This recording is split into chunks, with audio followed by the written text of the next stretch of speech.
मैं एक बात बार बार बोलता हूं कि किसी भी कार्यक्रम की कमान महिलाओं को सौंप दो, आधा तो सफल वैसे ही हो जाता है। और राजसमंद में पिछले 3-4 कार्यक्रम ऐसे निकले हैं कि जहां नारी शक्ति ने बताया है कि हम कोई भी कार्यक्रम बहुत बढ़िया तरीके से कर सकते हैं। एक कार्यक्रम और होने वाला है, 9 तारीख को है। अभी जहाँ खड़ा हूँ वहाँ पर भी अगर आप देखेंगे तो दशामाता की कथा चल रही है। बाकी दशामाता की कथा सुनना, ये गीत सुनना, ये अलग आनंद है। ये लोक परंपराओं का जो हिस्सा है उसके बीच में खड़े रह के एपिसोड पहुँचाना और भी आनंद का विषय है। सबसे पहले मुझे बताओ कार्यक्रम क्या है? 9 वर्ष का प्रोग्राम है। कब है? 9 अप्रैल। 9 अप्रैल को है। तो आजकल ये महिलाओं ने सबने ठान लिया है कि बस करना जो हमको ही करना है, बाकी किसी को आगे नहीं आने देना है। नहीं, ऐसा नहीं है। महिलाएं अपनी जिम्मेदारी समझ के काम कर रहे हैं और हम करें 9 तारीख को, 9 अप्रैल को, 9 वर्ष के दिन भव्य शोभा यात्रा, कलश यात्रा है, जिसके तहत फवारा चौक राजनगर से शोभा यात्रा निकलेगी और द्वारकेश वाटिका जाएगी। हम सभी महिलाओं से यही निवेदन करें, सारे नगरवासियों से यही निवेदन करते हैं कि सभी लोग इस शोभा यात्रा में शामिल हो और उसको भव्य बनाएं। कार्यक्रम का क्या स्वरूप रहने वाला है? क्या क्या कार्यक्रम उसमें होने वाले हैं? इसमें कलश यात्रा रहेगी और सारे 4 भुजा मंदिर के जो विमान निकलते हैं वो निकलेंगे, पद यात्रा रहेगी और सर्व जाति की सर्व महिलाएं इसमें रहेंगी और झांकियाँ निकलेगी और भव्य 5100 कलश का टारगेट लेके चल रहे हैं। तो हमने मातृशक्ति को ये काम सौंपा है कलश यात्रा का।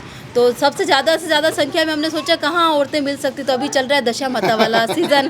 तो हमने सोचा जगह जगह जहाँ दशा माता का मंदिर है वहाँ जाके हम प्रचार करेंगे, तो हमको घर घर नहीं जाना पड़ेगा और ज़्यादा से ज़्यादा संख्या में हमको महिलाएं यहाँ मिल जाएगी। तो आज सुबह से आपकी पूजा भी साथ साथ हो जाएगी? बस यही पूजा है ना। ये अगर प्रोग्राम सफल हो जाएगा तो ये पूजा है, ये पूजा ही है हमारी पूजा। ये इन दिनों मैं एक राजसमंद में एक अलग बदलाव देख रहा हूँ। क्या कई बार मैं भी इन कार्यक्रमों का हिस्सा रहा हूँ इस तरह के। तो होता क्या है कि उसमें जब हम कार्यक्रम की कल्पना करते हैं उसमें सोचते हैं कि संख्या कैसे ज़्यादा ला सकते हैं, फिर महिलाओं को किस तरह से ला सकते हैं। अभी तो महिलाएं खुद कार्यक्रम कर रही है तो आधी तो जीत वहीं हो जाती होगी। बिल्कुल 100% हो जाती है। मातृशक्ति आज की नारी सब पे भारी पड़ती है, तो प्रोग्राम तो हो जाता है और कन्विंस करने में कोई दिक्कत नहीं, महिलाएं समझ जाती है।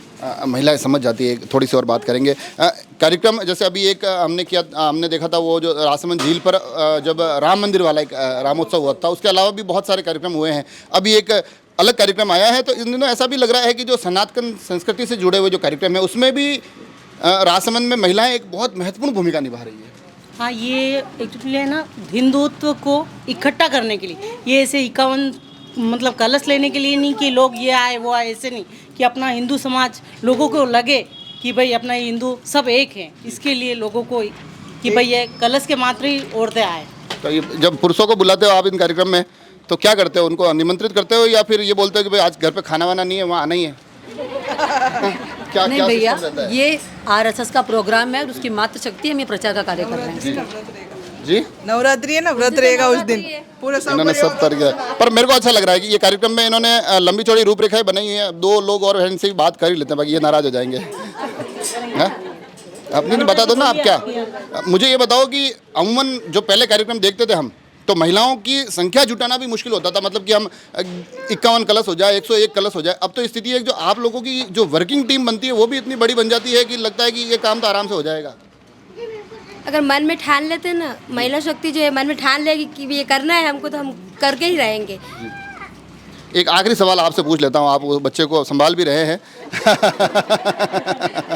तो मुझे ये बताओ, चलो आप, कि सबसे महत्वपूर्ण सवाल इन दिनों मैं कई जगह देखता हूँ, ऐसा लगता है कि महिलाओं की एक जिम्मेदारी पहले सोच ली गई थी कि घर में रहना, खाना बनाना, ये चूल्हे चौके संभालना। मगर अब महिलाएं उस दायरों से बाहर निकल कर भी, पहले जॉब वॉब में जाते थे, राजनीतिक क्षेत्र में भी आए, अब जो सामाजिक कार्यक्रम होते हैं उनको भी बड़े बेहतरीन तरीके से कर रही है।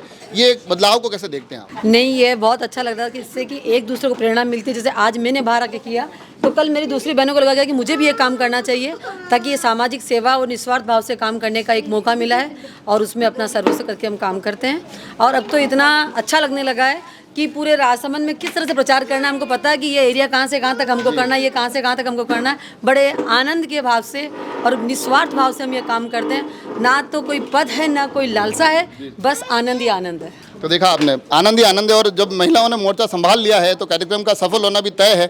और कार्यक्रम की रूपरेखा मैं आपको एक बार फिर से बता दूं, शोभा यात्रा और कलश यात्रा है 9 अप्रैल हिंदू नववर्ष के उपलक्ष्य में। और हिंदू नववर्ष के जो कार्यक्रम है गत कुछ वर्षों से बहुत बेहतर तरीके से मनाए जा रहे हैं। और मेरा भी आपसे आग्रह है कि घर पे अपने बच्चों को जरूर बताएं कि 9 अप्रैल को ये हिंदू नववर्ष है, ये हमारा नववर्ष है।